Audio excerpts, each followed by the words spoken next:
Hi, how's everybody doing? So we've got Rick. That's Rick there. Definitely got Rick. And some possible lurkers. That's cool. I'm cool to start with that. Hi, I'm Morgan, also known as Tempest. And this is my Twitch channel. Ooh. Oh, I forgot to drink. Damn it, Rick. It was good advice, and I completely forgot about it. I've been drinking iced tea all day. Oh well. My good friend Rick told me that I should have some booze before I started. Yeah. Anyway, so this is my Twitch channel, Tempest Games. And please let me know if there's anything funny with the stream. I'm working with equipment that's like barely good enough to actually stream. And it's roasting at the moment in the southwest of England, so I have a fan running in the background that I hope you can't hear. There was also a large helicopter that went by. We live near a helicopter training facility. So a few minutes ago it went by, and it might be coming back again in the middle of our stream. And if that happens, I'm sorry. I can't do anything about it.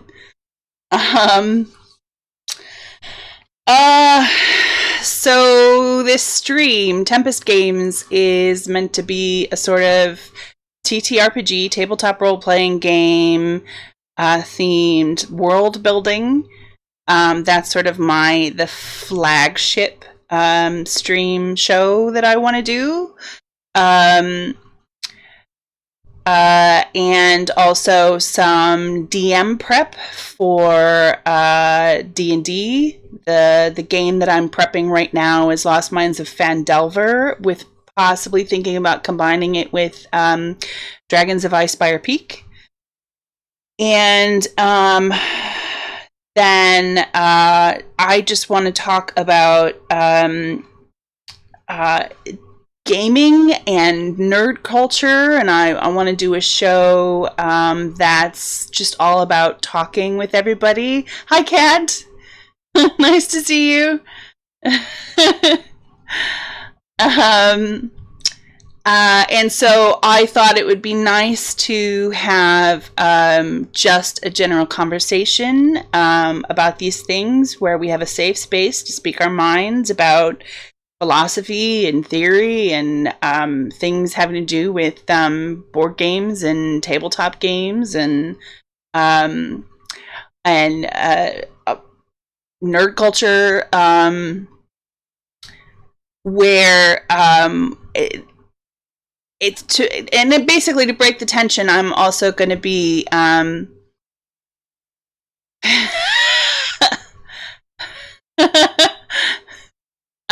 I hope it's tasty. What are you making, Kat?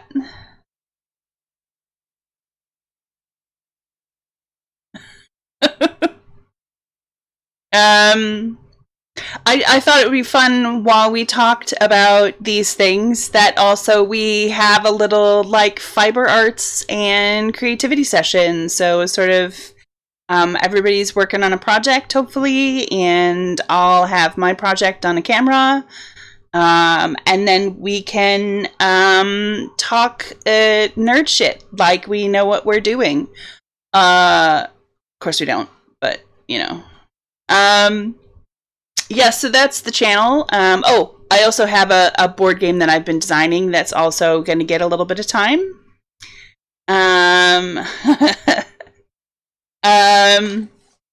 So I've been playing D&D for 3 years, which I feel ashamed to say. I am just the sort of person who should have been doing that from a very young age. We're going to say somewhere in the 80s. And for whatever reason I didn't. And I tried to pick it up when I was 18 or 19 and failed to find a game. And then I tried to pick it up in my early 20s.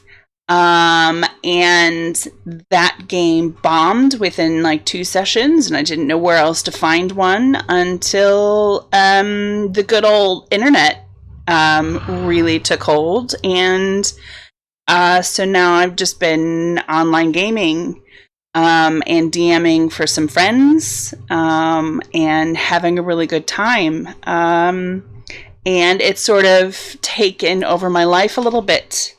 I was very much what is it? Grilled chicken and rice. Okay, well that's fine. That's all right. I mean, there's lots of ways to make that tasty. If it's literally just like grilled chicken and plain rice, then I feel kind of sorry for you, Kat. Yeah, is it like interestingly Portuguese? That would be cool. So I've been doing writing all of my life since I was 8, and theater. I have a degree in drama and creative writing.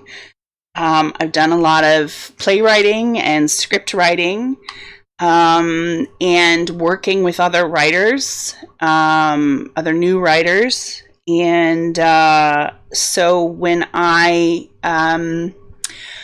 became disabled with chronic fatigue a couple of years ago, it became really hard to do those things. But the one thing that I could do still was play D&D and think creatively about it. And so it's kind of just taken over, which I think I'm okay with. I mean, I'm doing this, right? So I have to be. I assume that's Heather. I heard you telling them that they needed to rush to bed earlier, and I couldn't help but giggle. I was literally coming out to say hi to you, but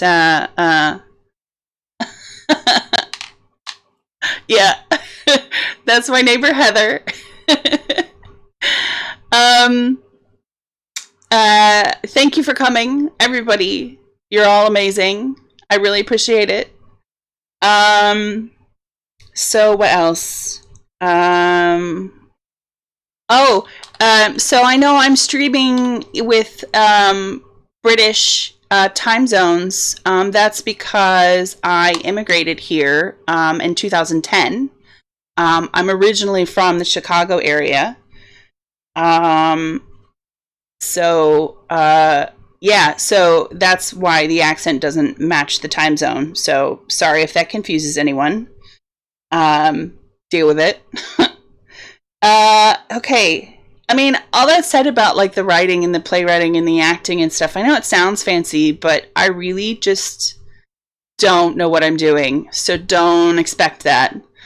Don't expect somebody who's going to tell you this is the right way to do things, or that really I don't even have a very good sense of how I do things yet.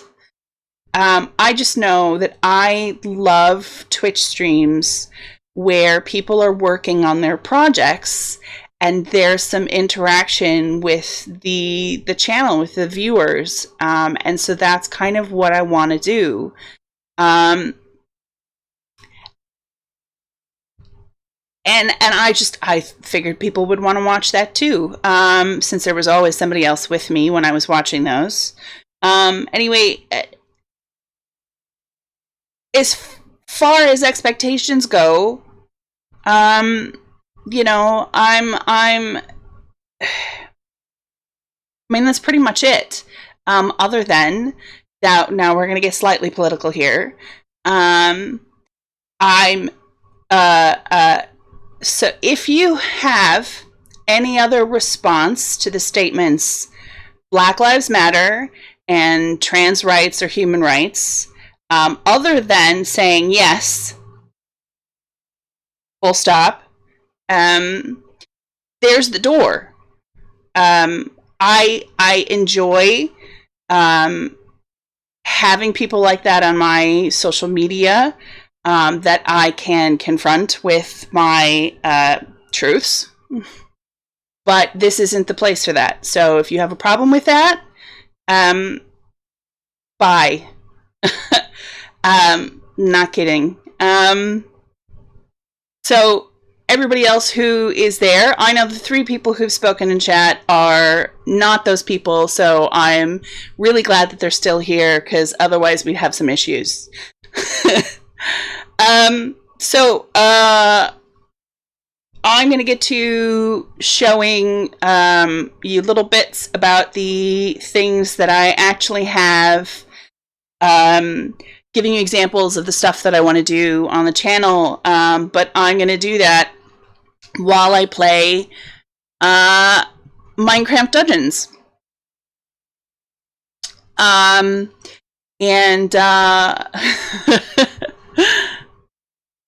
this is not going to be an unfamiliar sight. In fact, this background is actually my lounge.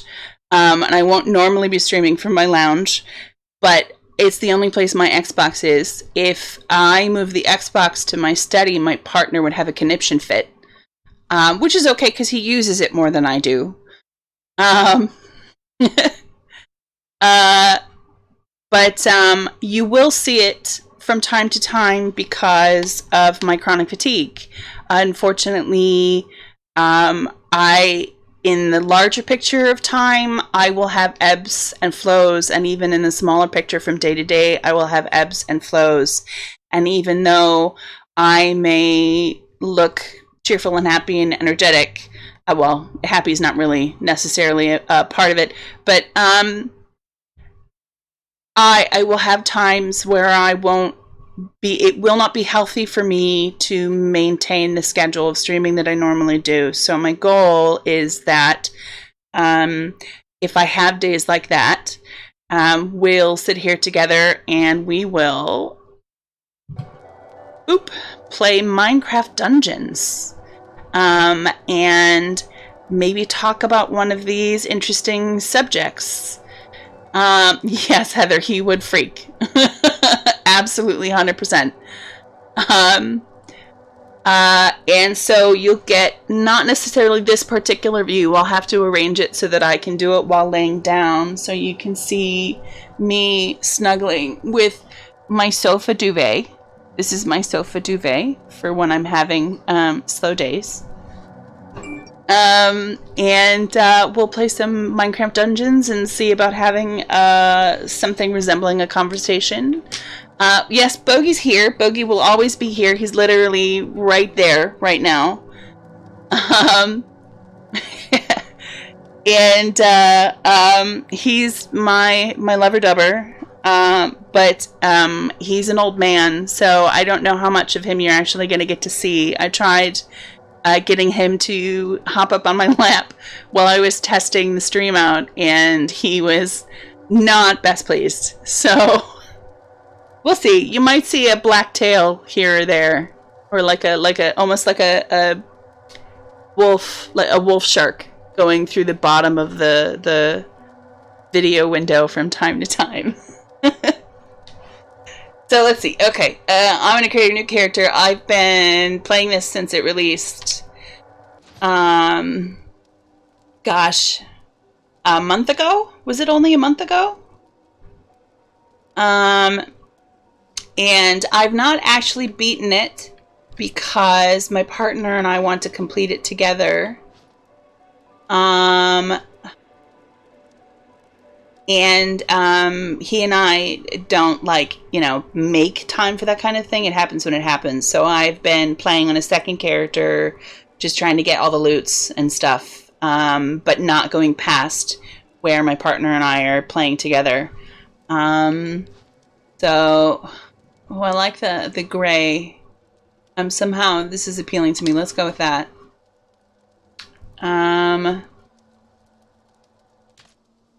Here we go. Start game. Lots of really interesting narration in here.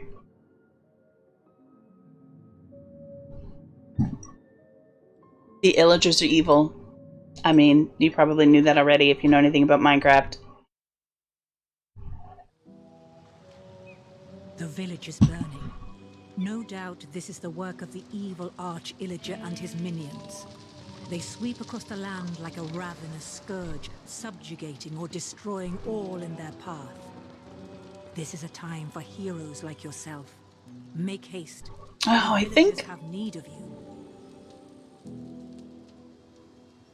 because I've played this already, we didn't get the big intro. Yeah, we did not. Where it explains how the Arch-Illager became the Arch-Illager. They're walking squids. No. They're not, oh crap. This is, what are they, Rick? Walking squids. Illagers aren't walking squids. They're just, like, evil villagers. What is the D&D mob? Why? My brain's not working. I'm sorry. I have been having quite a bit of brain fog lately, so I am gonna lose words, forget things that I don't know. I have no less than 3 conditions that affect my short-term memory and recall. So from time to time, I will just go. No, the squid people, the brain-sucking squid people.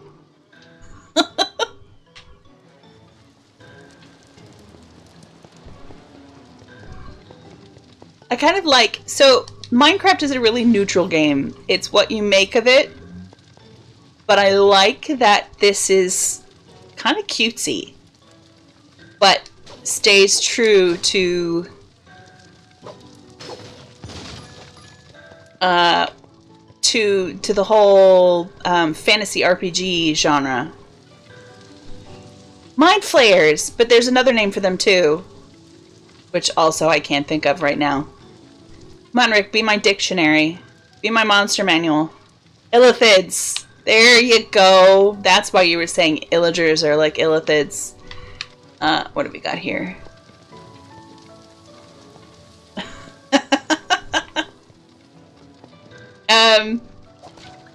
There's a lot of secret stuff in this game. And my controller's being sticky. I think I know why that is. Hang on. I need to...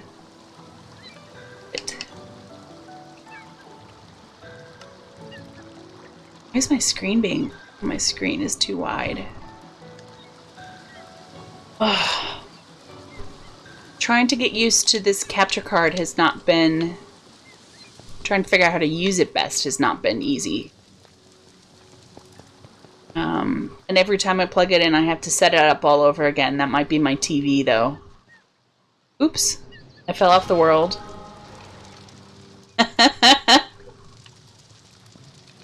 Yeah, it probably looks great, but it could be better. I could figure... Oh, what? I just walked off the exact same spot all over again. Yeah. We gotta find our hidden stuff. That's what we're after here. Oh, this will help me not fall off the world. That's the map. Which I wish you could change the opacity of, because it's just a little bit too prominent. But it's alright. Whoop. You die.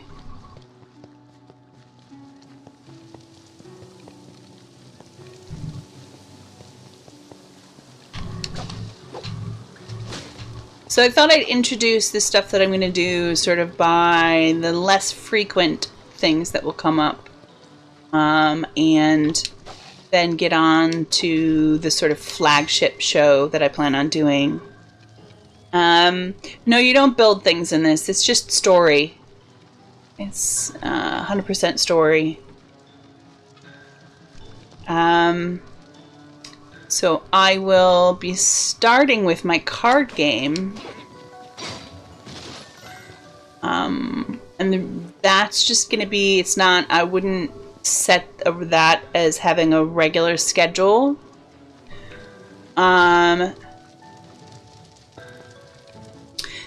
Because it just doesn't frequently get edits or changes.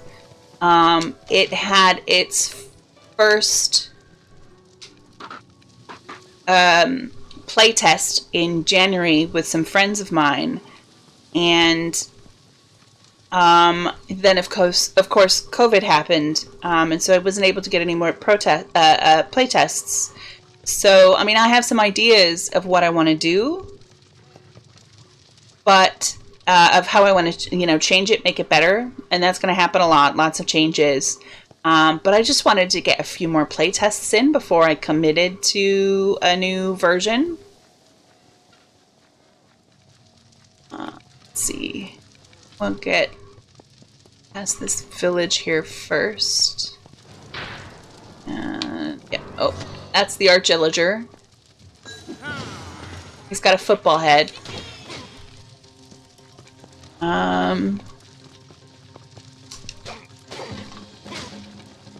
I feel like that's probably some kind of reference to the cartoon from the 90s that I didn't really watch. Did anybody watch that? I don't know what. I mean, the kid wasn't, like, evil, so... There's gotta be some kind of secret way of getting back here. Yes, there we go. Here's a chest. I know I missed one of the earlier chests. So I'm probably not gonna get 100% on chests here. Not that I know what getting 100% on chests and kills in each area does for you.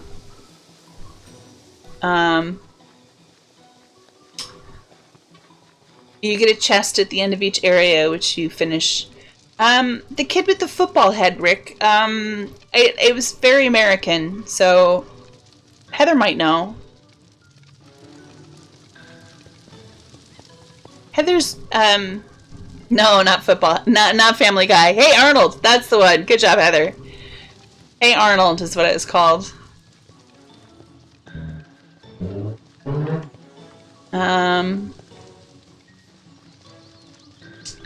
Nothing back there.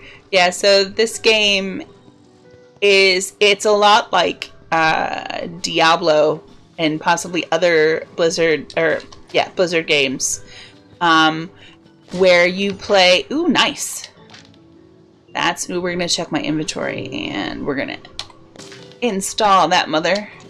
That's going to be fun.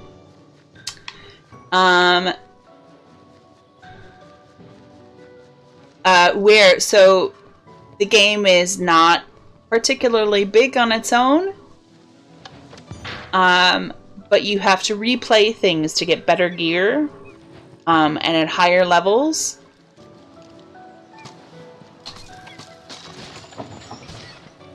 In order to progress. And it's just sort of oh, no, I can never get this one right. It's one thing I don't like about isometric games is it can sometimes make moving in certain directions a bit difficult.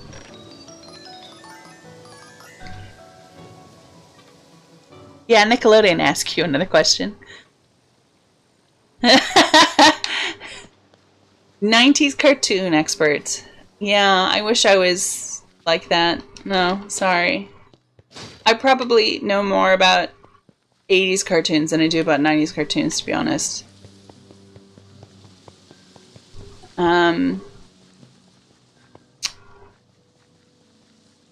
Yeah, so you replay all these areas, and you have to look in all the corners of all of the maps every time. Try and get all the loots. I suppose it's probably not that efficient. There's probably some min-maxer out there who says not to do it, which is fine. It probably makes sense if I bothered to care what anybody else thought about how you play this game. Oh, it's gonna keep showing me this tooltip until I actually use it, isn't it?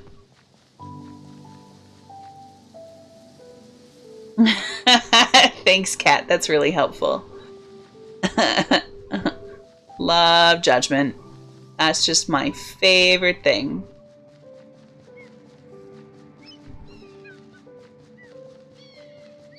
Oh, I think I'm going to end up falling off the world here. No way. Yep. I don't think there's a way to get back.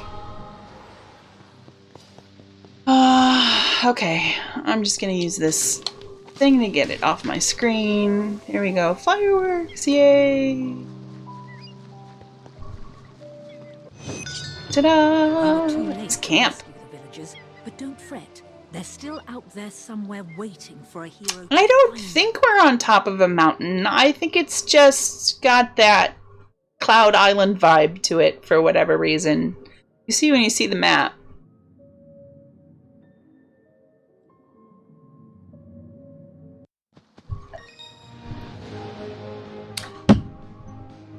Oh, it doesn't say how many chests I got. But 100% of the mob, so yay. Oh yeah, the pigs are super cute. Fishing rod does absolutely nothing. I swear to God, George and I both sat here for like half an hour trying to figure out what the fishing rod did. It all does is pull things to you, so it's kind of useless. But I'm going to equip it anyway. Oh, and I have an enchantment level. Do I want to screw with that, or no? Let's save our points. So this is the map, and it's like just a giant cloud island kind of thing with different zones.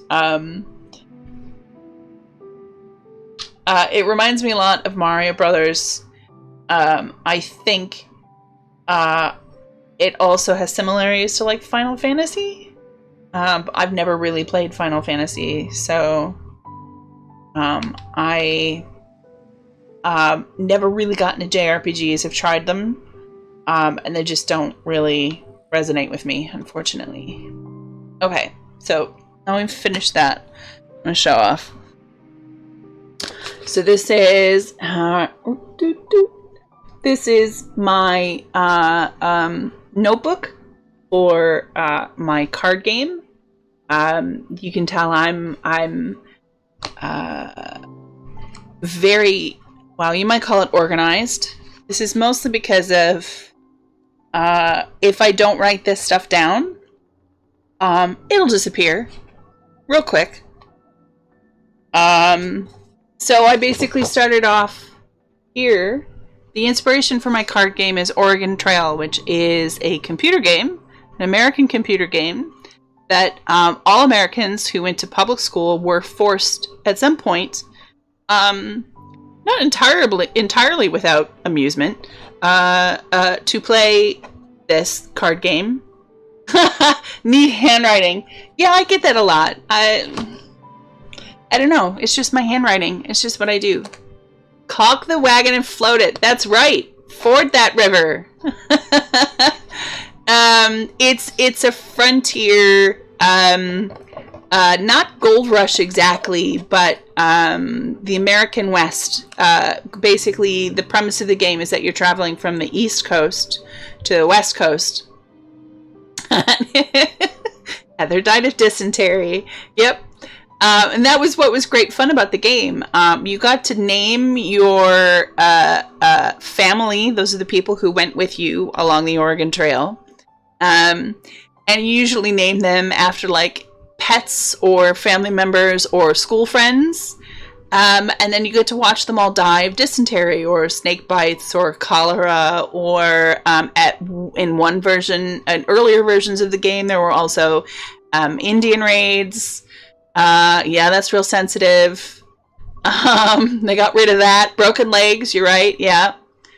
You ran out of food, you starved, and then it was a very arcade style game, and you got points at the end for how quickly you got there, how many people were alive, and what supplies you still had with you when you arrived.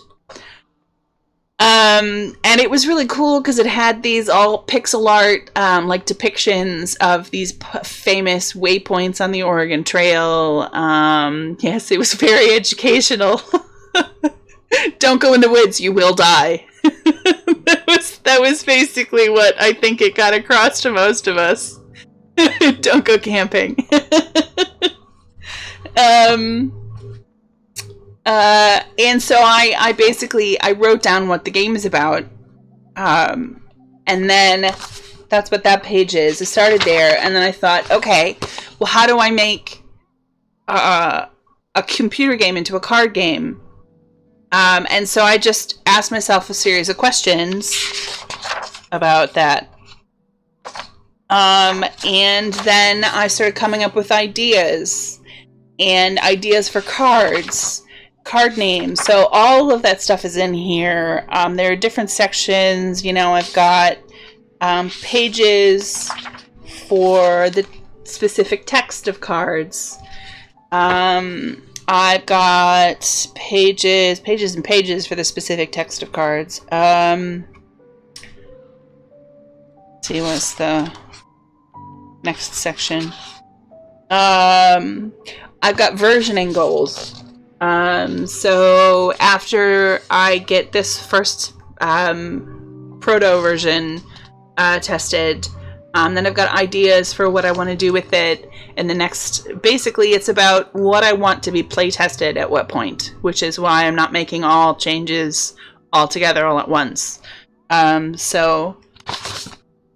then I've got way in the back, you know, notes from different playtesting sessions. Basically just writing down everything everyone said about it that wasn't ridiculous. Even if I don't like it, I write it down still. Even if it was incredibly unhelpful, as long as it wasn't ridiculous, I'll write it down. There are a few incredibly unhelpful things on here, but I write it down just in case. Oh, how did I manage playtesting? I have a group of friends who are writers, and we meet regularly to write together. And we also meet once a month to play board games together. And so we went on a retreat in January, and I roped them into playing my game with me. Not all of them were into it, but they were real champs, and they played. And then I also, because it's meant to be a two-player game, I've also played it with George once. Worked or didn't work? No, because it's really early days for the game.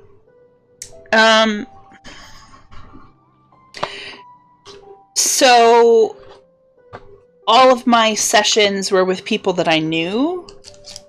This is my box that contains my game, and there's some dice and a paper football. Heather, you'll know what this is. I find that a lot of Brits have no idea what a paper football is, and I feel really sorry for them. Clearly they were never bored. All the cards and extra things. So it's just super early days. So, and the people playtesting were all people I knew. So I don't think there were no right or wrong ways to do it. It was just, it did what it was supposed to do, you know? It told me that I definitely needed to have the little plastic covers, because all of our hands, because I did this, so these are wet and dry erase cards, and playing card size. I'm a super huge fan of wet erase markers. So you'll find that I use them on anything that I can possibly use them on. You should see my fridge. And it turned all of our fingers lots of different colors. So I got these to keep the main text on here on the cards from budging, but then because I use the wet erase, they're still easy to change. And then things like vessel cards, which you're supposed to write the name of your vessel on. You can write on the clear cover, on the clear slip cover, then that's easily wiped off between games. There's crew members that you also can write the names on. Yeah, Heather, when this whole COVID thing goes away, I should have a game with you two on this. Get another playtest in, another live one. remind me of what I've forgotten between now and January. God, 6 months, guys. 6 months. Okay. So that is Orgernway. Let's see what else we've got.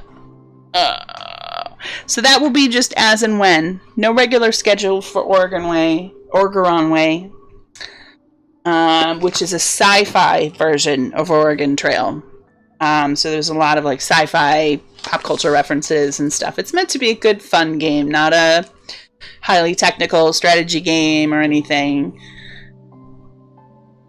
Yes, very slab. Yeah, you're not kidding.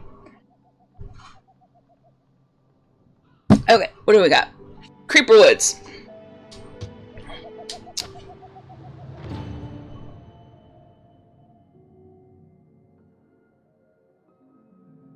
Hi, baby. Are you okay? Did something startle you awake? I hope it wasn't me.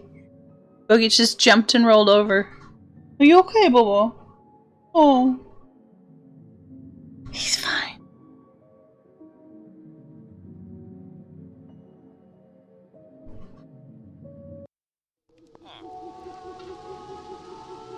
By the Arch-Illager's decree, all free folk are now enemies of the Illager Empire.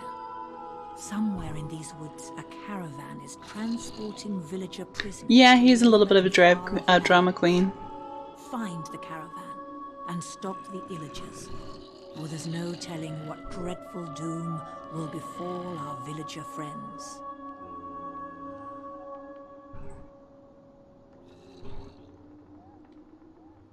He's a rescue dog. I got him when he was 6 months. In Indiana, when I was living in Indiana. He is 13 now. He's just had a lot of anxieties and nerve issues. So I think has been sort of exasperated as his body is starting to fail a little bit, which is kind of hard to watch. It's hard to know what's going on in his head and what's bothering him. Last year we've had a lot of restless nights trying to figure out why he's in distress. Put him on some arthritis medication and that helps a little bit. He's trying different things. See, he continues to go on and be more or less healthy as an ox for his way of going about it. Yeah, he's a sweet boy. The next challenge for him is, oh crap, I forgot to plug in my battery. Sorry guys, give me a second. Or plug in my computer, because I'm a moron. My computer is now running out of battery. What am I gonna do? I'm gonna put you on a wait screen so that you don't have to look at my bottom while I fix this, because nobody wants to see that except my partner. So, be right back.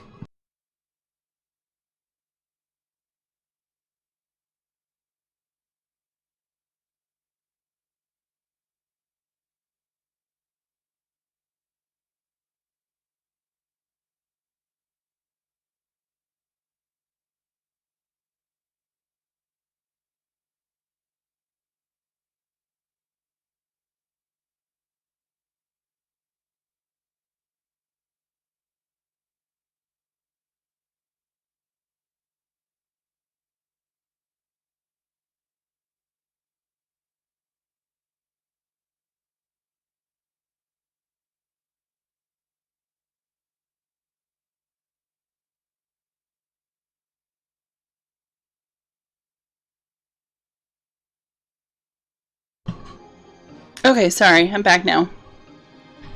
Fix that. I just forgot to plug it in, that's all. It's right behind me. Okay. Yeah, 14 is a great age for a cat. 14 is a great... Wow, 19? Dang.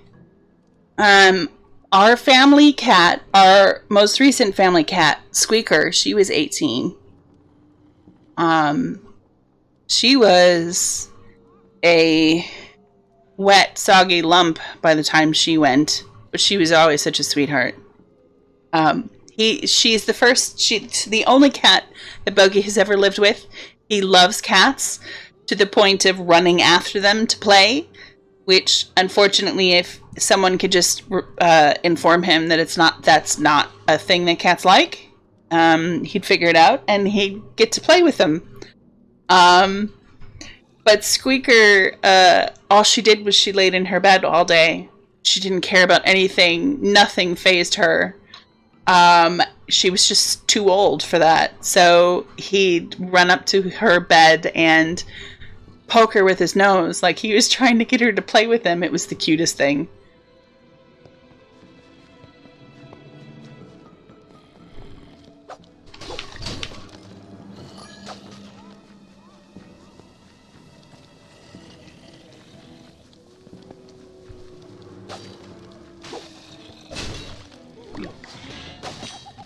Woo! Upgrade!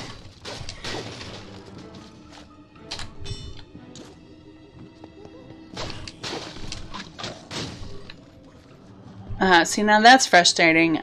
Picking up items and attacking is the same button, which means that if a mob you're fighting or a potion, and they drop like a food item or a potion, the next time that you hit the A key, the A button on the attack button on your controller, you will eat your food and eat the food instead, which is frustrating. Boop. Yay! TNT, baby. I wish it blew walls up. That would be nice.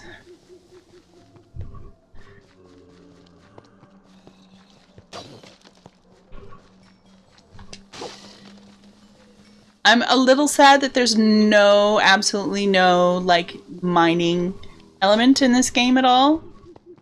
There are pickaxes, but apparently they're just weapons. I don't know, I forgot the map again. Which is kind of disappointing, especially because, like, weird little bits of land keep popping up occasionally on the edge of the map. And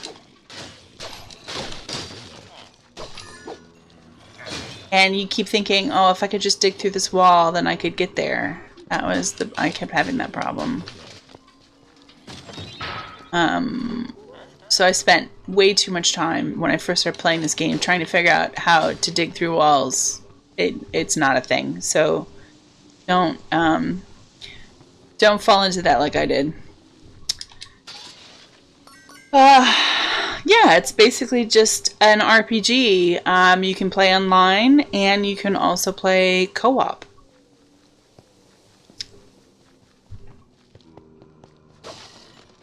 Like couch co-op.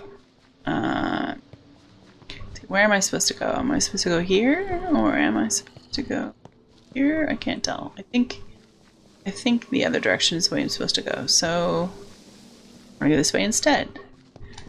Because I don't like doing what I'm told. Also, it doesn't make sense. Oh, it's a lot like the Lego games. Minus the Legos. See, the Lego games,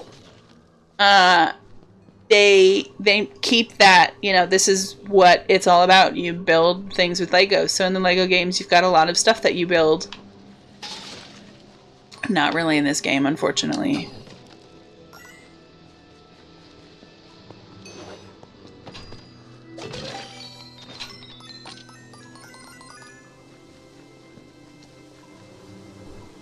What am I? Oh, I'm trying to walk through a wall. Never mind.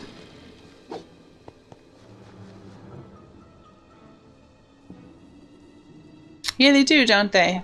I think there's, at the very least, a Minecraft set of maybe not actual Legos, but the younger ages version of Legos, the real big blocks. I forget what they're called.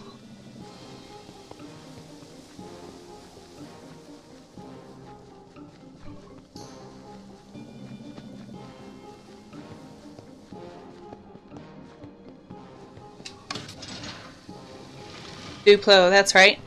Heather knows all about that.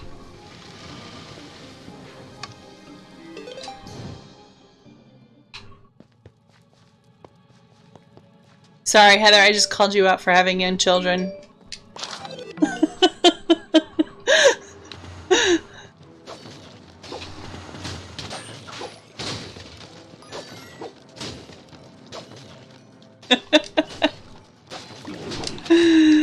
She's a cool mommy, though. Hey. Don't diss mommies. Ooh. Yeah, that's exactly why. That's why you'll be late to everything for the next 14 years.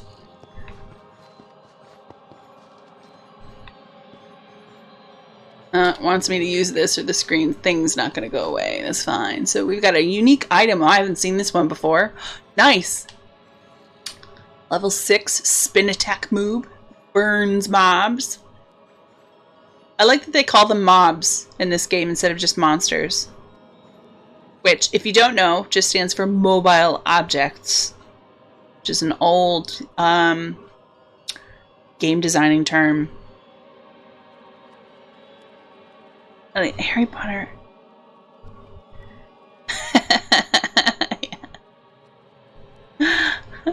Hello, Eldritch Horror. How are you? Having a good day? What can I enchant? Echo. Stunning. I always tend to go for Echo. Cosmic Day. Oh, that's good. I like the sound of that.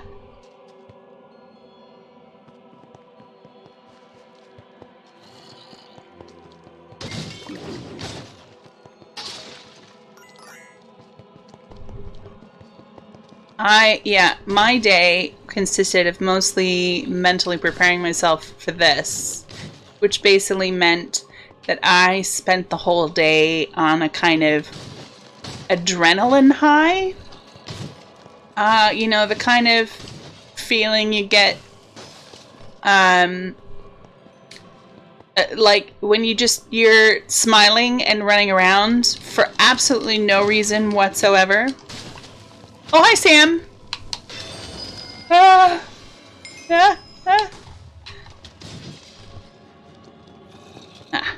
Best.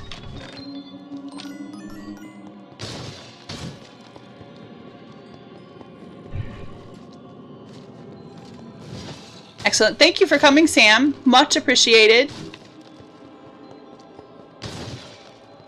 Okay, what do we got? What do we got? Oh, emeralds. Hi, baby. What's the matter? My dog is looking at me. Bogey, what do you want? The door is open. You can go outside all you like. You just want to be recognized. I understand. I get that impulse. Yep. See, this is the thing he's been doing for the last few years. Is just staring at me soulfully.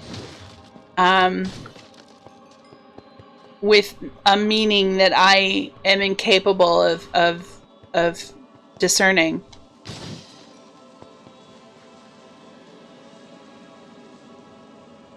Hey, no problem. What's destiny?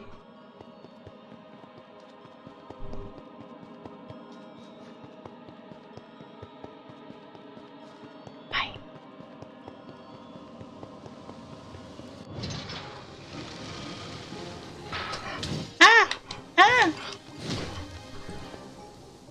What is the matter with you? You have water? You have all the things? Oh, I bet you're complaining because it's past time for Daddy to take you on your WALK. That's what it is. The bane of your existence. Yeah, I know. I remember that feeling. I used to MMO quite a lot, and yeah, that was a common feeling.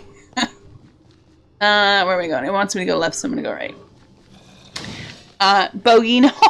Can you actually see his nose? It's literally right here.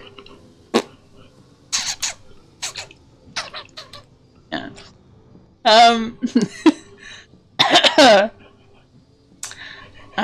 Yeah. Yeah, my partner usually takes him out this time of day.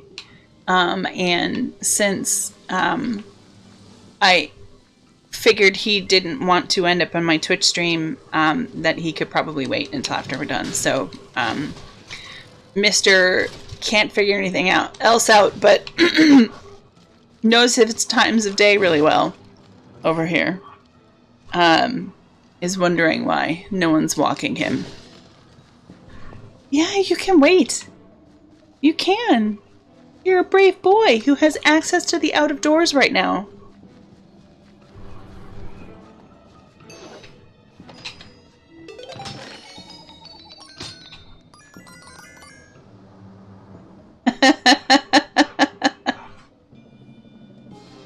So he's doing okay.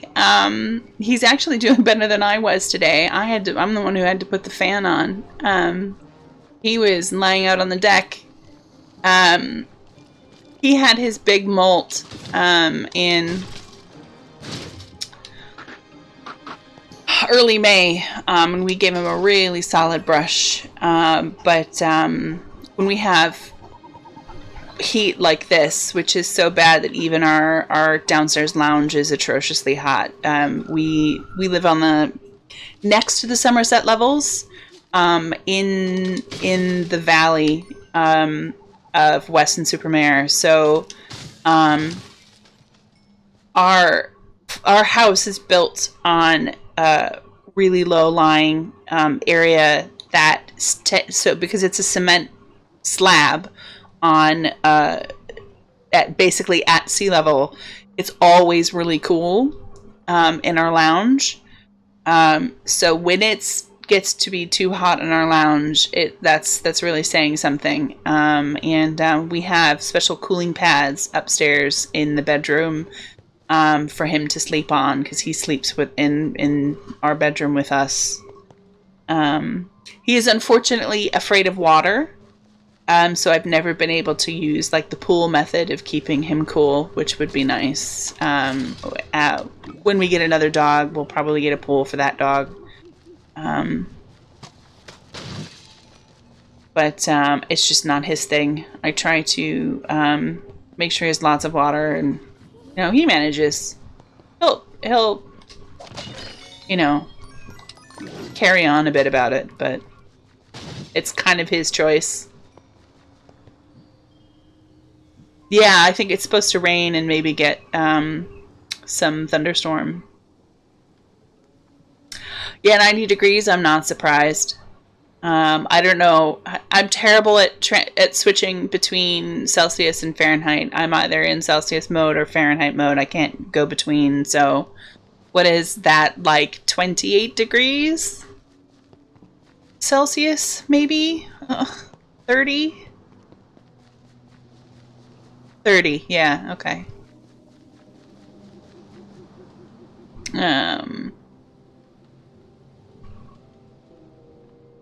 Water guns, yeah. Do you still have any of those water balloons left that I gave you? You should use those. Although, her kids are so cute, you guys. Okay. I gave them some water balloons we had lying around from an old Halloween costume. And I think it was the first experience the kids had with water balloons. And their first instinct was to refuse to pop the balloons because they just liked them. They just liked the way that they just liked that they were balloons and that they were wibbly wobbly and whatnot. And so they wouldn't pop them. So I was like, but guys, that's the point.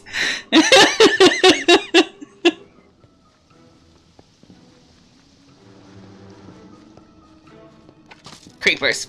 Evil creepers! Don't like those creepers. Gosh, this is a long one. Ah, no! Don't get me. No. Helps that I had this super duper weapon. Yeah, they were holding them like babies. They absolutely were. It was so cute.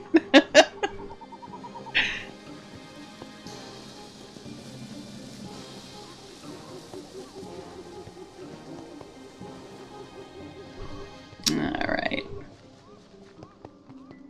I think. Ugh. Ooh. Another nice chest. These, like, gold-lined ones always have, like, 1 or 2 items in them. George and I discovered that once you get in the higher levels, there's even another, like, rank of chest that's even better. Okay, I'm going to take a break here and move on to the next thing, because although actually time isn't moving as fast as I expected it to. I expected to, like, I had to have like a half an hour go by every time I look at the clock. Because that's what performing is always like. Let's see. What's the next thing? So I was gonna do, like, if I get to it, I want to do 3 shows a week. But I'm going to start off with just my flagship show, and then add one when I feel comfortable with that, and then add another one when I feel comfortable with that. So the last one I think I'm going to add is the conversation one. So I actually could use some help with this, because I need to know what to call it. Wait, here's my list of ideas. Oh, I only had one idea. A knit natter, or a knit nat. So dumb. But, I would love it to be sort of like a pun title for that show. Where basically I do some kind of fiber art, and yeah, and then we chat. I'm going to show you a couple of the projects I'm working on right now. Some of which have actually just been sitting here for over a month now, waiting for me to actually start this channel so that I could work on them. But this is punch needling. This is the first one I've ever done, so it's terrible. It's really bad. It's also backwards. It's meant to be the Ziggy Stardust lightning bolt, because that's what the colors reminded me of. Only I forgot you work on it backwards, so this is the side that you work on. I don't know how well you can see the detail of that. So it's meant to look like this. I fixed that on the next one that I'm going to do, though. But this is my first attempt, and I don't usually finish, like, things, like learning stuff, but I decided, you know, fuck it, I should be more joyful about the work that I put into things. So I said, I'm going to finish this, and I'm going to hang it on my wall, damn it. It's not a wall that anybody's going to see. It's on my wall, nonetheless. Stitch and bitch. Yeah, Stitch and bitch is good. There will probably be a little bit of bitching involved, since we're talking about, like, slightly sensitive topics within gaming world and whatnot. So this is punch needling. This is just some cheap thread that I picked up from Aldi. Fabric that I had laying around from back when I was trying to do some garment sewing. That it seemed to be the right sort of gauge of weave. It's not the right material, but it worked. And then I had to buy these macrame rings to actually get it around. I basically just filled up an embroidery hoop with this and was able to find a macrame ring that fit, that was the same size. So that's my first one, and then off of that, so you can see here, I went and I got some actual material that you're supposed to use for doing punch needling. And this is going to be a similar project, round, but it's just going to say nerd. And it's going to be on the ring. Oh, I don't think you can actually see that. Hang on. It's going to be on the ring. And I've got, it's going to be white in the background, and I think I'm actually going to have the working side on the front, actually, of this, and for the background, and then it's going to be in all of these sort of bright colors. Each letter, and then the full stop as well is going to be in, I think, the red. So I'll be working on that. That's another really simple project. Let's see.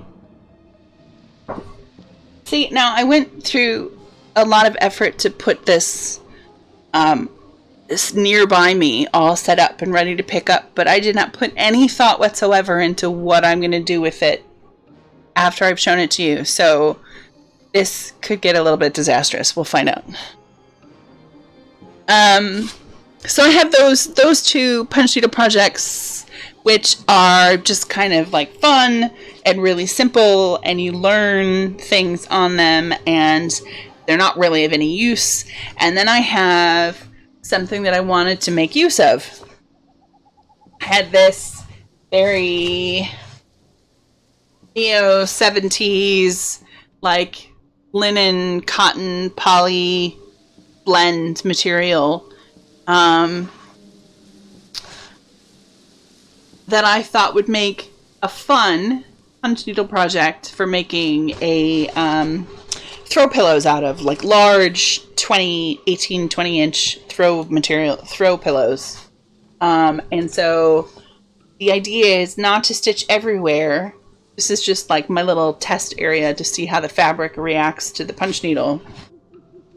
And then I've sketched out what part of the pattern I want to pick out and actually do the punching on for just the front side of the pillow. And then this is also just practice. I don't have to use this final thing, but it should be interesting. I'm looking forward to it. I tried to find fabric that was cheap that I already had, and there was always like one color that didn't quite work. So I ended up going to what's it called, woolwarehouse.co.uk, and buying some cotton thread in all of the colors that are perfectly good for it. And they sent it in this nice organza bag. I actually think that's really cool.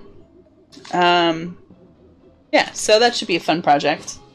Part of the reason things got delayed with that is also because the punch needles that I had were not the right size, and I had to wait for new ones to come from China, because everything coming from China right now is taking ages because of COVID. But yeah, that's a punch needle. I don't know if you can hang on. We'll do the Beauty Guru hand. And you stick the thread through that, and just make loops.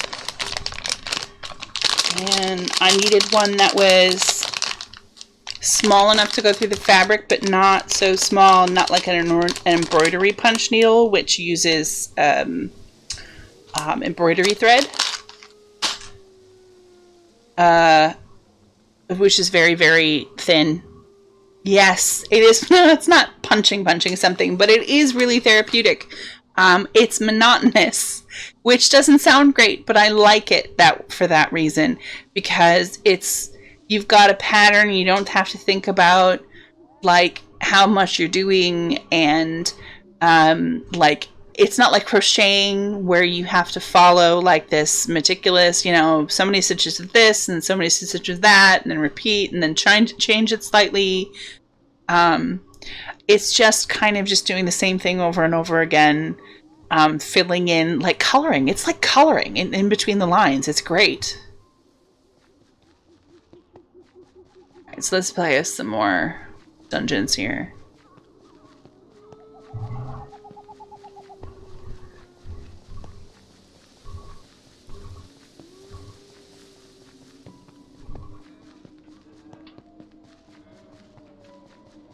I had originally thought that that there was some, what's it called in game design, like procedurally generated maps that they would change every time, but of course that is an example of how shite my memory is. That it took me several playthroughs of each zone to realize that it was not changing. They're all the same map. I think everybody should pick up some kind of, like, handwork hobby. It doesn't matter what it is. Just make something with your hands. It's incredibly rewarding. And I can't see how anyone wouldn't benefit from it.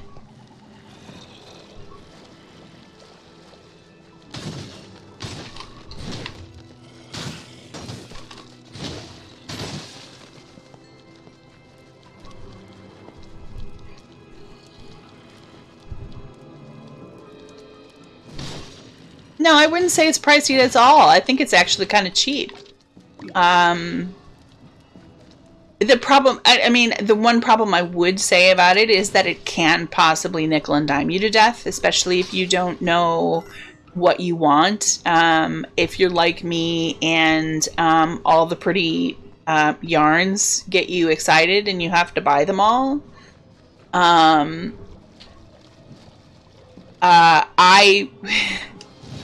was it earlier this year? Yeah, it was this spring, I think February. I got rid of a ridiculous amount of wool that I was not using. I didn't have a project that I wanted to work on them for. They were mostly like knitting and crochet wools. And I have discovered that knitting and crocheting are not for me. I get stressed out when knitting and crocheting because it's just too much to try and think about while I'm trying to actually relax. And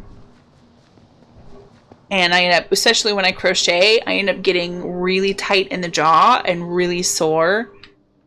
Yeah, so I had to stop thinking that that was stuff I wanted to do. Because it really wasn't that good for me.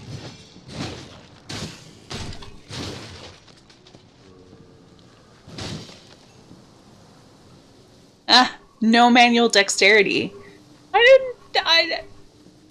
At least, you know, for punch needling, you don't need it. And manual dexterity is something that you can improve. I'm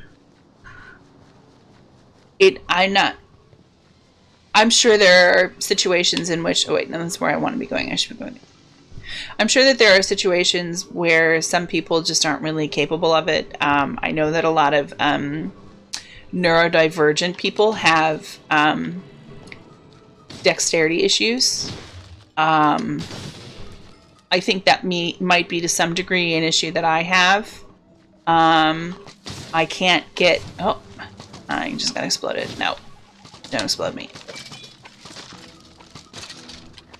Die cow. Cows drop things, by the way. I keep forgetting that. I've been walking past them. I probably have.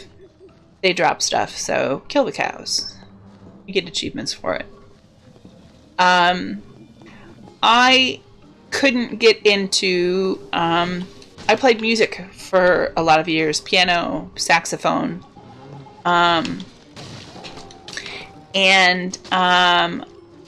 When I got in high school and started getting into more advanced musicianing, I felt like I had hit like a wall somewhere, having to do with my dexterity. And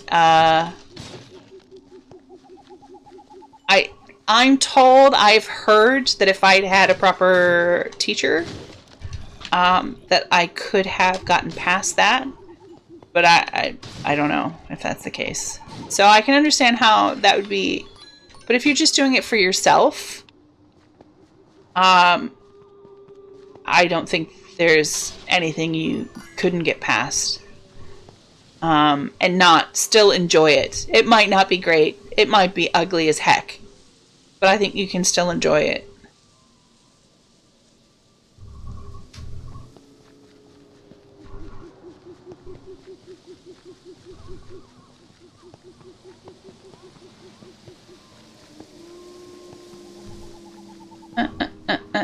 All this walking back into things that you've done already. Kind of the trouble with these sort of meandering, branching maps.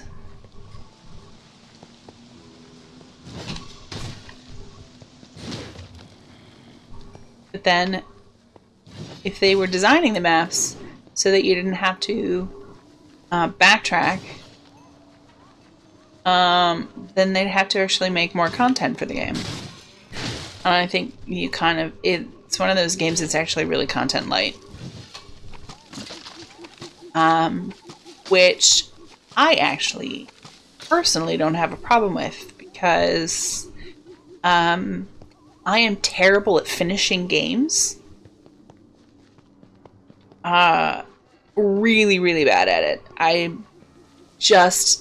There always seems to... I've told Heather this before. There always seems to come a time in a game where it becomes samey and you're not doing anything new or exciting anymore. I mean, it's all still exciting, but there's not anything new, and it just gets a little bit samey, and then I get really easily bored with it, and then I put it down and I don't come back to it.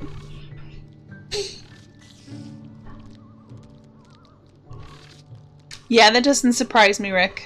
It really doesn't. But I hold a lot of guilt for a lot of things, and not finishing my video games is one of those. A lot of unnecessary guilt.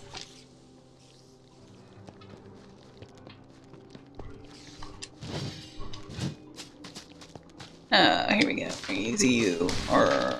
Okay, well that was not helpful. Meant to be an AoE thing. Like a splash effect.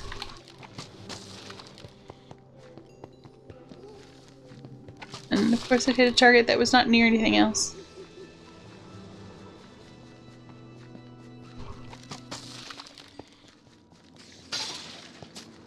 Now this is the part that creeps me out.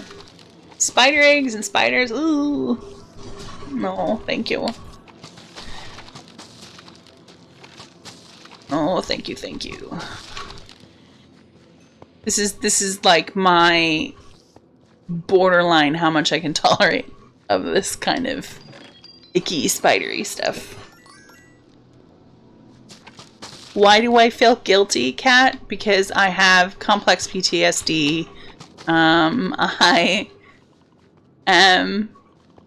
It was trained into me that I should feel guilty about things that I have absolutely no responsibility for, that have absolutely no importance or gravity or reason that I should really care so much.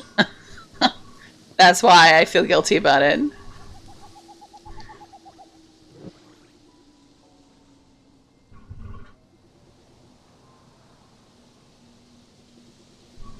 Yeah. Yeah, I get you, Heather. Assassin's Creed was one of the few franchises, we're talking full franchises, that I was actually mostly completed until they went into open world games. And I think I just, because they had changed the format so much, by turning it into an open world game, I'm not even sure I really looked at it twice. I definitely started them, but I didn't get as far into them as I would have gotten, as I finished all the other Assassin's Creed games, so... Oh, no! That's a lie. I think there's a couple that I got really close to the end on, but yeah.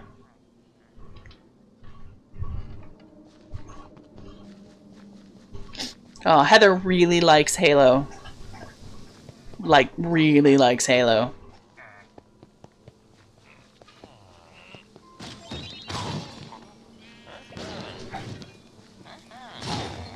Yeah, I think those are like some kind of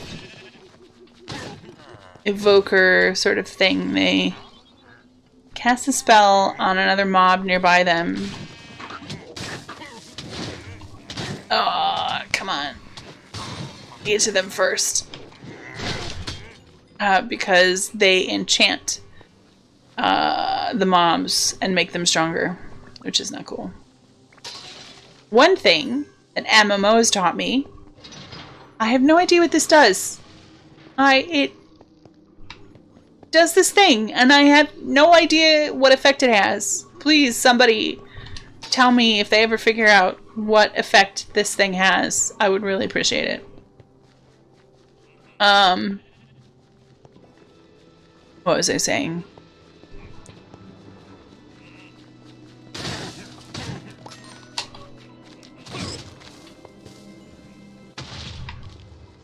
I don't remember.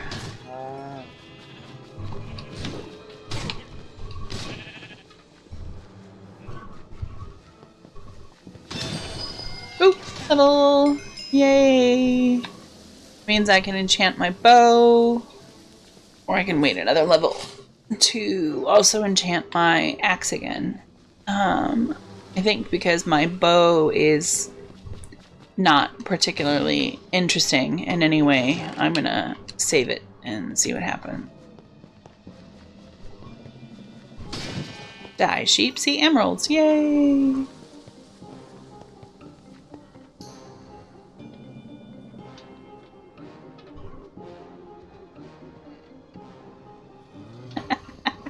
See, Rick, if you keep talking to her about Halo, that's all she'll talk about.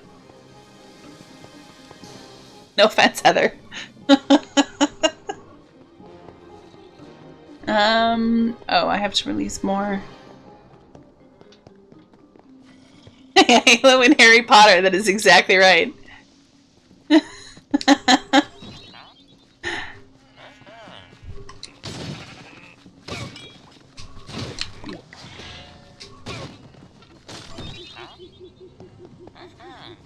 Oh, a little bit area I have not been to yet. Of course, there's nothing. I love these little flowers that disappear when you walk over them. Bloop, bloop, bloop, bloop.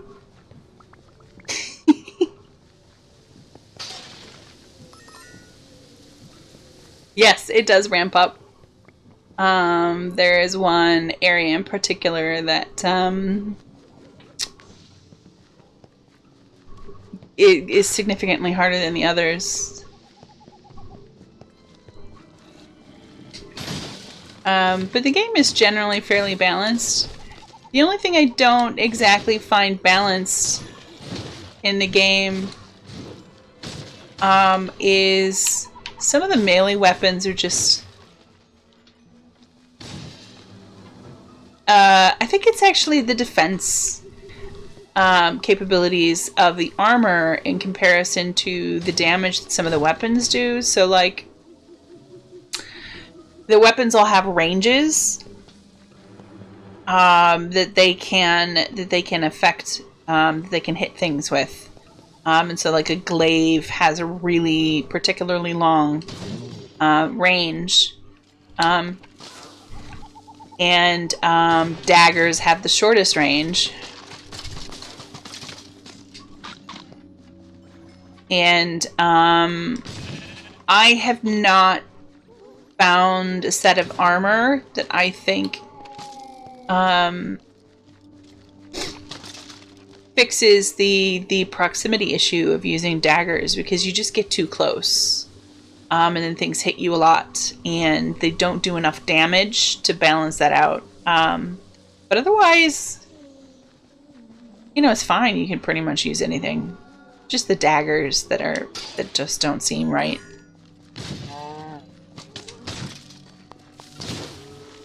Ah! Ow.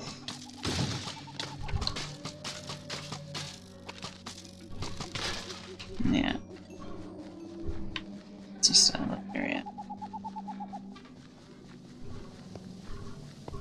Okay, let's take another break here. Because this zone or map is like huge. Really, really huge. What's the next thing? DM prep. So I think the second show type that I'm going to start with is DM prep. And I don't think I'm any particularly good kind of DM at all. But I have a particular way of doing things that I think I learned from writing for performance. So playwriting and script writing. That I think makes for particularly good DMing. I'm not saying that makes me, super at it, but I think it gives me an advantage off the bat. I have known DMs, well, one DM who used similar tactics, and I think this person remains to this day an amazing DM. But this person has become he who shall not be named. And I think the live play world suffers for the loss of his presence. As a DM, just gonna put that out there. He's better off where he is now. But we've definitely experienced a loss. And it was through watching his live plays that I realized that I'm not a crazy person who's railing at the status quo like I know better. There are actually people doing an amazing job out there using similar techniques that I find that I would like to use. So I thought, plus I just love watching people preparing to DM. I think it's amazing. I think it's great. I think you learn things. People come up with ideas. I can data mine y'all for ideas too, because that's useful. So let's see. So this is my binder. Again, this is me being hugely, obsessively organized again. This is my GM binder for Lost Mines of Phandelver. I have the book, but it is written in a way that's good for me to learn from. But the amount of it that I actually use in a live game is small. Stationery, damn right, stationery is the best.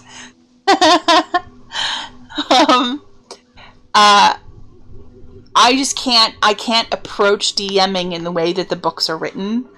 So I essentially take the books and I completely rewrite them into the way that makes sense to me in order to DM. And I know that's a ridiculous amount of work. Especially for, basically from a game that's a campaign that's already written for me. But I need it to make sense to me, or my crazy neurodivergent, forgetfulness, bad recall and stuff like I was talking about gets in the way. So I just, I'm happy doing the extra bit. I love prepping. Prepping is fun, believe it or not. So I don't mind doing the work. I just make everybody wait for me to finish doing it. So,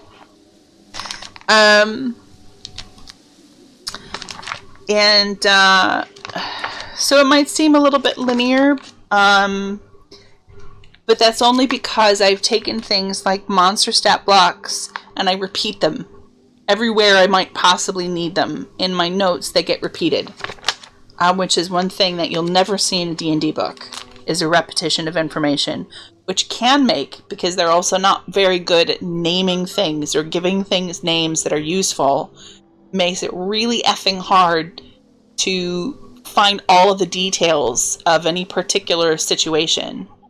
Yeah, RPG book design is troubling.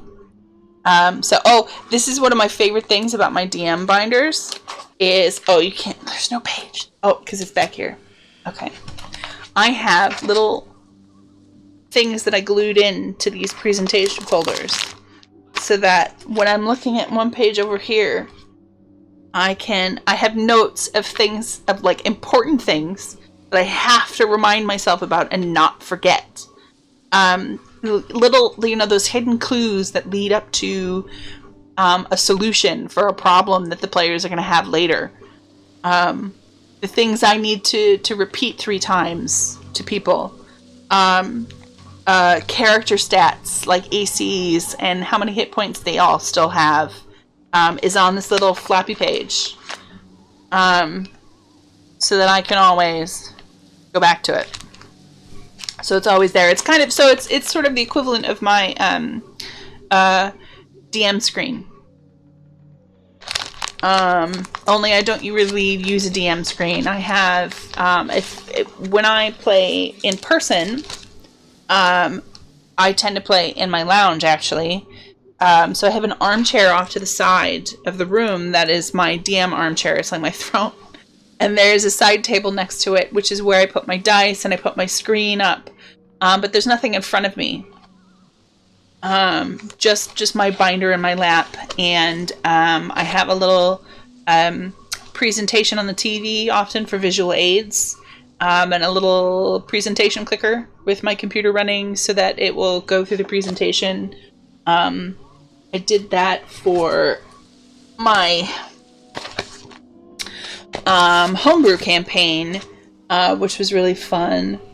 So yeah, here's an example of like me having ACs and passive perception and stuff written down here for a character. Timeline I needed to remember in order to refer to.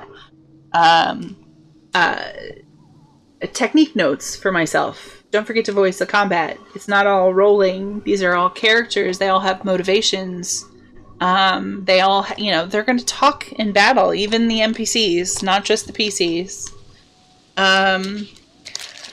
This, the call to adventure for the characters, this is what would have been on the noseboard in the inn where the characters got the mission that they were given to start the whole campaign off. I drew a map. Wait, yes. I drew this map. I do a lot of little point of view maps because I think they're really important, especially when you take players to a new place, to give them a proper sense of the space around them and the environment and to set the tone. So it helps me to draw these because otherwise it's just really abstract and I don't think my descriptions will be as clear. So my binder is full of pictures like this, which is just a viewpoint. This is from the docks in the village that the game is based in. This is from the cliffside. There's a cliffside that leads. It's sort of the same, facing the same direction, facing the same river, but you're like further south, and so you get a better picture of the delta and the grasslands that are on the other side of the river. And they generally don't see these drawings, but I think it makes for stronger descriptions and briefer. Definitely briefer.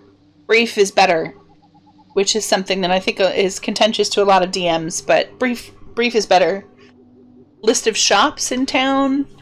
The great thing about these presentation folders, which I'm not even sure you really get in the US, I think it's one of my favorite things about the UK, is like they're generally as obsessed with stationery as I am. So there's all kinds of like weird new stuff like this if you go into stationery shops. The great thing about them is they're pockets. And so there's a top, and so you can slide things like handouts into them or little puzzles. I designed this little light block puzzle for them to work through. And I can just slide it in here. I've got, you know, some little burnt pieces of paper that I can write messages on to a character who receives them magically, if necessary. If I need to send them a message. Oh. There. Yeah, so this, I'm thinking about, so I'm prepping for Lost Mines of Phandelver that I want to do online.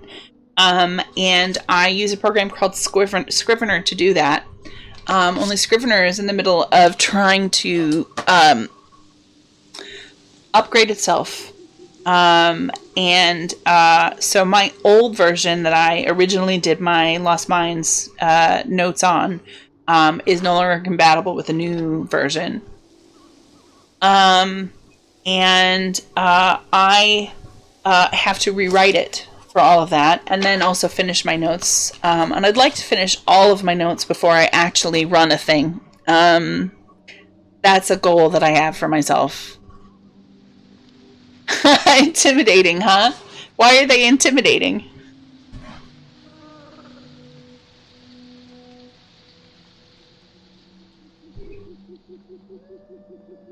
I'm tempted also to include Dragons of Ice Peak, Dragons of Icespire Peak. Yeah, that was right. In with Lost Mines of Phandelver, which I think is a thing that people have started doing. But then that would require me learning a whole nother book and adding it in. And I think that would just be a strange form of procrastination that I would be likely to do. And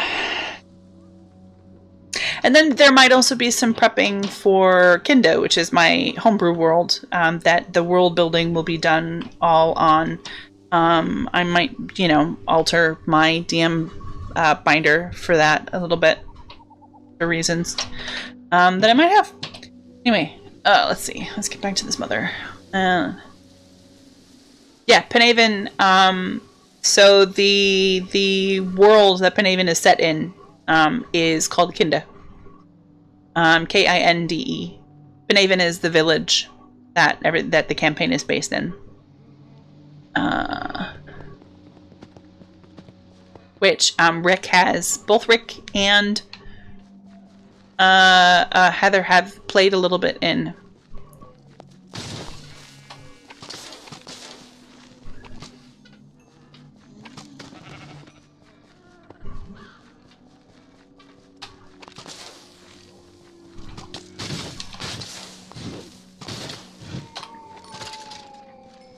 Oh, I love those groaning noises.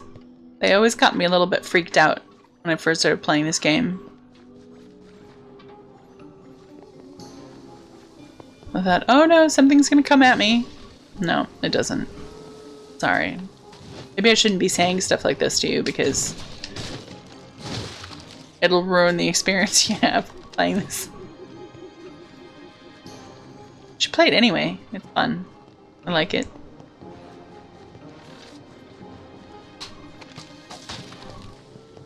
Ooh. Axe.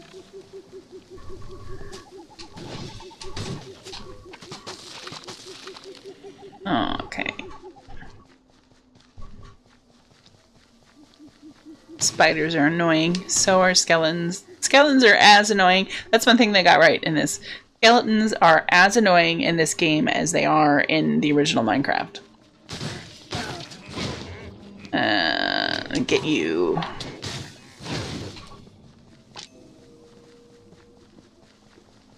I remember what I was talking about that one time, I think. One thing that playing MMOs teaches you is which mobs to go after first. Because if you don't have an agreement with all of the people that you're playing with on how things are meant to go, you will all die quickly, and it will often be your fault, and then you won't make any friends. And that will suck. So you learn very quickly. Go after the easy ones, or go after the casters that, you know, make your life difficult. Villages are free from the clasp of the Illagers. That sort of thing. All thanks to you. Yeah, the spiders run away. That's what's good about, you need an arrow with the spiders. And they move faster than the skeletons do. The skeletons also run away, but they don't move fast enough that you can catch up with them.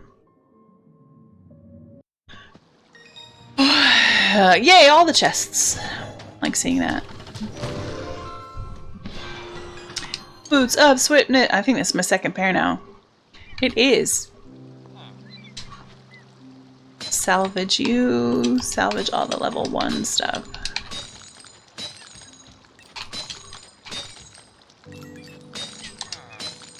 And then, let's see. Okay, technically a higher level. Oh, it's got surprise and sharpness on it. Surprise or sharpness. Yeah, I can wear the wolf armor. Yeah, I'll try that on in a second. I'll probably... Oh, I don't have any armor on. What was I thinking? I should really put the wolf armor on. Yeah, I don't like upgrading my items until they're a couple of levels higher than... until the new one is a couple of power levels. See that bottom and that number in the bottom right corner is like the power level of the item. When that's a few, you know, like 3 to 5 levels higher than the one you're already equipping that you've put enchantments and things on, that's when I'll upgrade them. But I don't bother beforehand because I've invested in them.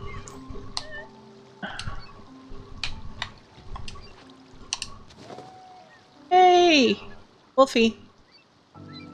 Weapon damage boost aura plus some health. And health potions heal nearby allies, which there aren't any, unfortunately. So, do I want to go level 2 with this? Yeah, I do. Here, and I've lost my enchantment points. Here we go. And I've got... Ooh! Now this is the thing, when you get back to camp, you have to check. Because there will be chests waiting for you, and the higher level, the further you get into the map, the more chests you will find in the game. So there's one where I just turned around there, and there's one there.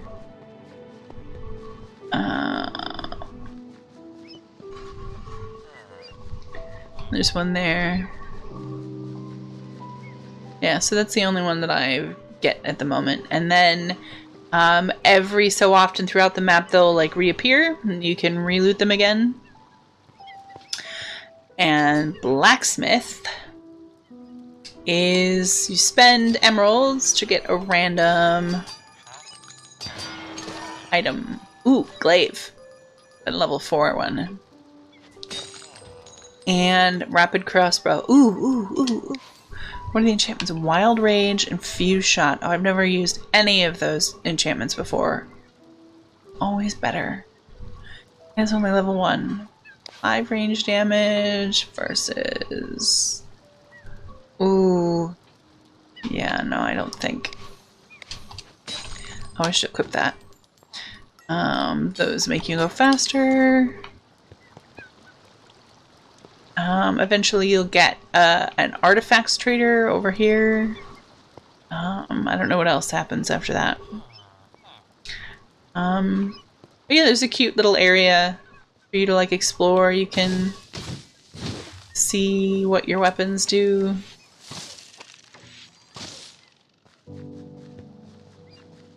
It's to wander around. I'm pretty sure that, oh, I forget there's a house here. Which has absolutely nothing in it.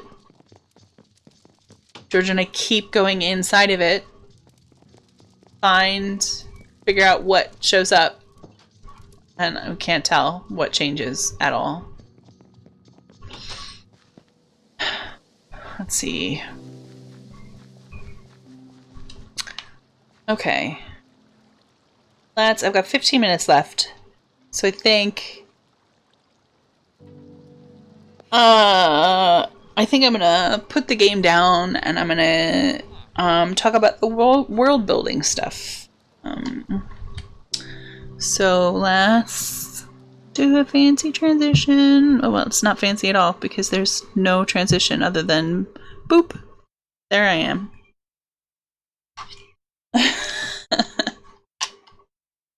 Okay.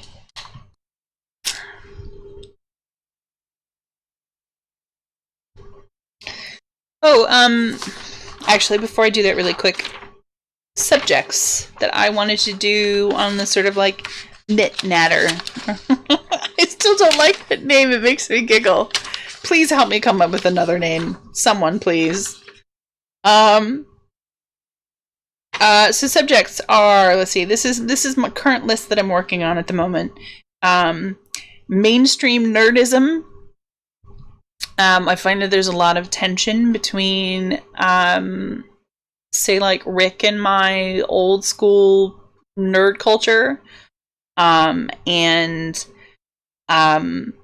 modern nerd culture of the newer generations. Perhaps largely because I feel like we suffered a little bit for our nerd culture.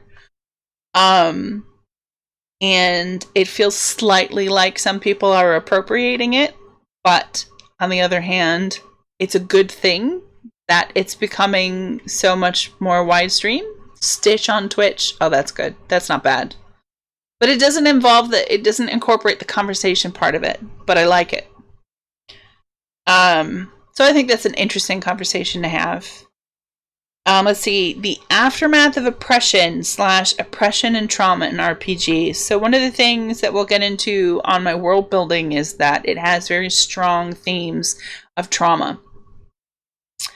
And that's really important to me. And I have to admit, in a way, this world building, this whole campaign is a kind of therapy for me. But I want to portray trauma authentically. So I'd love to talk to people about what happens to groups of people after they have been released from oppressive traumas. It's a tricky subject, one that I'm a little bit worried about with everything that's going on right now. There have been some messages sent from Black people to white people, basically saying, you know, what's okay and what's not, and what we should be more comfortable about, and what we should be less comfortable about. And I think it's great to listen to those people. And since this heavily ties into some of what has been built into my homebrew world, I'm very concerned about how it's portrayed. And so that's stuff I'm going to be working through. And then also just people with trauma is a sensitive subject. I'm hoping to, attract some people to this channel who have experience with trauma, with PTSD, with complex PTSD, who can help me work through some of that stuff and work through, translate some of my own experiences with it. I think that because my personal experiences with CPTSD and with abusive relationships with oh my god, I'm having so much trouble. Narcissistic people who have strong influence over my life, in a way, have me trapped in a part of my life. That kind of over that all-encompassing oppression is important to conveying trauma in my game, and I'm looking for sensitive, thoughtful ways of portraying it. But also authentic things that people will listen to. So there's a lot of stuff like that I want to talk to. There's also stages of the frontier is another subject. I've got notes of like different thoughts about like how do we get from here's an uncracked piece of land. How do people? What is the natural way that people break that land and turn it into something that's useful to imperialist white people. Let's see what else. How to generate ideas to improve your design. Realism and fantasy RPGs, that's another big one. That's a subject that Rick can do as well for different reasons. Yeah, Life on the Borderlands, right. But, you know, Rick likes games that are really gritty. And I like games that are more fantastical but have a solid grounding in reality. And I think those two concepts share a feeling. Let's see. Making wilderness travel exciting and realistic. So rather than just having a roll table and rolling every 5 minutes through travel, like, how do I make it feel like actual wilderness travel? Which is exciting. Which has an adventure around every corner. How do I get that experience without making them feel like they're playing a game? Really? Yeah, you're right. Lots of different types of low fantasy. Absolutely, 100%. Oh, this is an interesting one. What is a role? Like, what does it mean? What does it represent? That's big philosophy there. What's the difference between perception and investigation? It's a classic D&D question that every DM has to decide for themselves. And I think it could be a fun argument that we just have, because nobody, not everybody will agree, probably. And the world of rolling mechanics. What kind of rolling mechanics are there? They're like dice pools, exploding dice, different things like that. What are the possibilities? What kind of crazy stuff could we maybe come up with? That, also keeping in mind what is a roll, the philosophy of rolling dice in general. How can we represent what a roll is better with a roll? Yeah, so stuff like that. So, like, yeah, identifying flora and fauna, absolutely, sure. You can get, like, experience about that kind of stuff, or, like, maybe you could wind up getting a reward to your nature bonus, perhaps, if you do stuff like that. With Seek, you'd have to tell me more about Seek. I don't know that exactly. Yeah, so I should have somewhere on the internet where people can make recommendations for things that we can talk about. That would be cool. So, world building. My world building is going to be with my homebrew world, Kinda. Oh, Seek is that app that's basically nature index. It's a nature index. You take a picture of an animal or a plant, and it tells you what it is. Which is cool. Way cool. So it's this smaller binder, the one with all the pictures and things and the puzzles and stuff.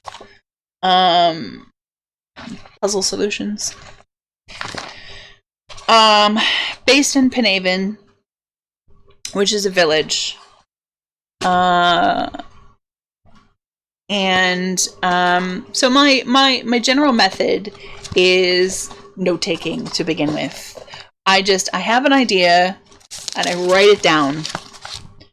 And this is my little sort of British style note-taking method, which you Americans will not have seen before, and you Brits will not have realized that anybody does it any differently. Where you take like a loose leaf paper and you put all your notes on it on like one subject or one class, and then you put it in pockets, and then put it in a 2-ring binder, because they're British. They like 2 rings, whereas most Americans, we like 3. This just feels flimsy, like it's gonna tear really easy. So let's see, what's a good page? Okay, So on this page, I'm interested in the social theory of the people in my campaign. Where did they come from? How did they get there? Why are they like that? What do they want to be? Are they going to work together? What are the conflicting ideas that people have about how to get along with each other? Kind of deep stuff, actually. Possibly, arguably too deep for just world building, but it's stuff I think about that leads to other things that is important to world building. So it just all gets written down. How to onboard players with this game. What is it they need to know about this particular setting in order to interact with the world without, running into difficulties? Although there will be players who will never get it. I have had a player who, no matter how many times I told him to drop his assumptions, and look at it with new eyes, listen to the world, he was constantly treating it like it was classic high fantasy D&D, which is just not. And that's another subject, though, because I'm thinking that maybe this needs its own RPG to really live properly, which I might be doing someday, maybe designing a TTRPG around Kinda, which would be cool. So yeah, I take all of these notes. There's a supplement. There's notes on supplements. I need to make more sections in this because I have ideas that I need to write down that aren't all exactly related to this. And then I try to organize it in some way. I have used World Anvil briefly. I found that it was just too much interface to get through in order to just write my ideas down. So I've resorted to Scrivener mostly. So there's a section of my Scrivener binder that is world building, and there's another section which is actual campaign stuff. I will admit I'm a little scattered about this stuff. I wish that I had a more cohesive way of conveying what my world is about other than this horrible trap. Holy trap is actually what it is. Sometimes my world building happens while I'm trying to design a campaign, the adventure. The whole thing came out of me wanting to play a game with my friends, with my writer friends. And so I designed a village, which I thought was a really classic D&D concept because most of them had never really played RPGs. And then it just sort of expanded from there. I had some really, stereotypical ideas at first, and then I think I just happened along on someone talking about theme. I thought, okay, that's really interesting. I think that's great. That gets into that whole conveying things that the players need to know without them knowing that you're telling them that you're giving them information they're supposed to know. I love theme. Obviously, I'm a semi-educated, semi-capable writer. So it attracted me, and then I started. I'm trying to remember what. Oh, it was because they were refugees. I decided that they were. The Penaven was originally a refugee camp for half-elves. And it was that idea of trauma that led me to think about other kinds of trauma and what kind of trauma results. I seem to see some of myself in that sort of outcome of trauma, that these are also people who would likely have CPTSD, if not for a completely different reason. But that led me to think that maybe I could see myself in other parts of the world.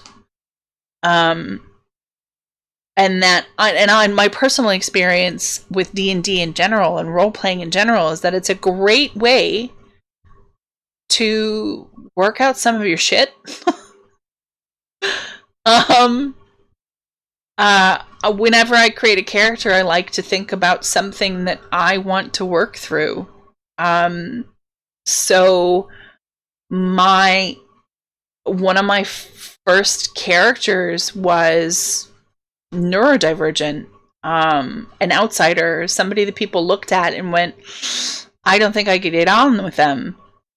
And that was sort of my way of trying to figure out, what is it like? What do I look like from the outside? Because that's something that I don't really comprehend very well.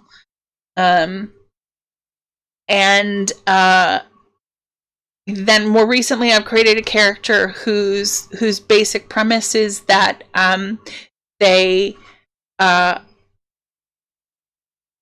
always have something nice to say, that they always look positively on the moment, that their interpretation of what's going on is always good. Because that is something I am horrible at, and it's something I need to get better at. So I thought this would be great to make myself, to give myself an outlet for that. And I think it's been really great practice, actually, for interpreting a situation in the positive instead of in the negative. So Kinda is about exploring my trauma and what it means, and especially what the outcomes of trauma are. Because this isn't a kind of trauma that there's no actual slavery in the game. No one is a slave anymore. They used to be. But now they're 50 years out of this occupation by the elves, by the way.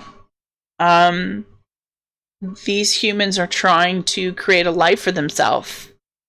Having gone through that cultural hereditary trauma that they did. And they're trying to figure out how to be happy and live their lives, and they're still wondering whether or not it's going to happen again. If someone is going to come back and abuse them. And all of these people, these many thousands of people, have different ideas about how they're going to deal with it. So you've got sort of the main, like Penhaven used to be a refugee camp. So they were a separate group from the humans. And so they created their village when they were sure that the elves had actually gone. The elves have disappeared from Kinda, as far as the humans know, or anybody on this particular continent know. And when they were sure that they had gone, the people of Penhaven created an actual village. And it's a really lovely place. It's a really charming place. And they all work together, and it's very welcoming. And they have bonded with the humans that came out of the city, the abandoned elven city that they had all come from. And so the humans are around them. There's a large group of humans based in the elven city. It's called Mimini City, who have a structure and an idea and goals, and they're working together and they're trying to do things. It's not perfect. They're not all nice to each other. It's not as lovely and quaint as it is in Penhaven. And then you've got other groups, little camps and bandit groups and whatnot, who are all doing their own different thing, who have different ideas, who are perhaps because there's always somebody who has this. They feel too damaged to participate in regular life. And that actually reminds me of a trope that I see all too often is people who have severely damaging trauma in their lives are often portrayed in literature as to have no be incapable of continuing on. They often, it's all too common for them to find their revenge and then die gloriously in some kind of sacrifice, or as a martyr, or for whatever reason, or they commit suicide or something. And I want to see more depictions of people who live through this trauma and then actually live, grow.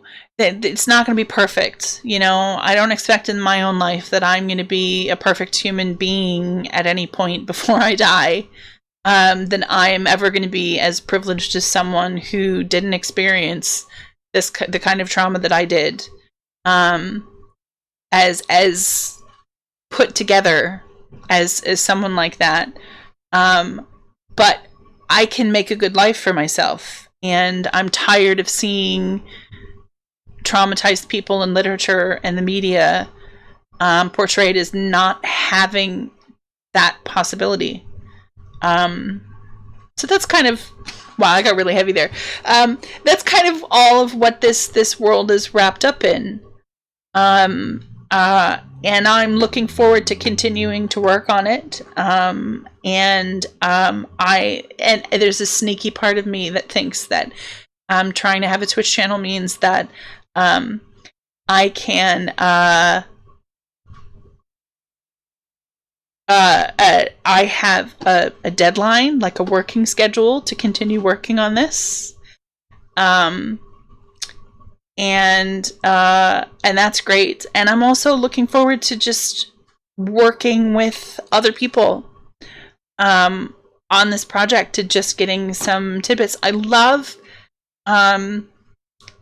cooperating with other people. I love there's a word for that also starts with co that I can't think of because of my brain.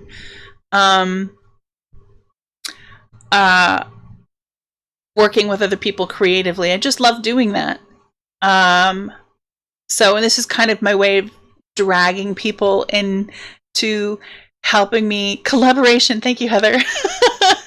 This is my way of dragging people into my world, and helping me build it. A lot of the stuff that exists in here was created by some of the players.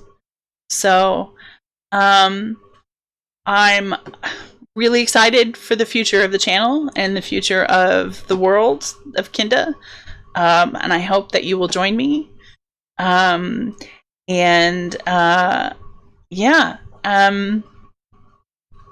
Very exciting. I think I'm going to sign off now. But thank you everyone who showed up.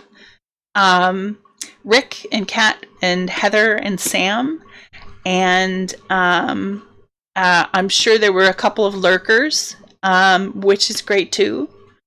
And I look forward to meeting lots of new people in the future, because I have to remember that this is now going to be my sort of intro thing that people are going to watch. So I'm talking to you people in the future as well. That's great. Thank you, everybody. Oh, shoot. I need a page for signing off and still leaving the stream running for a few minutes. TBD. Take care of yourselves.